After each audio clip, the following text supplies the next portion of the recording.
4 दोस्त थे, अली, हारिस, उमर और साद। एक दिन वो खेलते खेलते गांव के करीबी जंगल में निकल गए।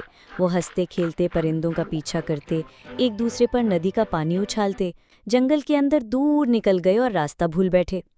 डूबता सूरज, बढ़ता अंधेरा, सब घबरा गए। अली ने अक्लमंदी का मुजाहरा करते कहा, सब लकड़ियां जमा करो, हम आग जलाते हैं ताकि डर न लगे। उन्होंने लकड़ियां इकट्ठी की और आग रोशन कर ली। थोड़ा हौसला हुआ तो सब सोचने लगे कि घर कैसे जाएं। इसी वक्त एक बूढ़े लकड़हारे बाबा करीब से गुजरते दिखाई दिए। वो कंधे पर कुल्हाड़ी और लकड़ियों का गट्ठा उठाए हुए थे। बच्चों ने दौड़कर कहा, बाबा, हम रास्ता भूल गए हैं, बराए करम हमारी मदद करें। बाबा रुके, उनके चेहरे पर शफकत थी।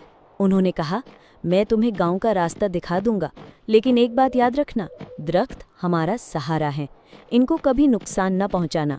जो वक्त मिले नया पौधा लगाना, ये वादा कर सकते हो?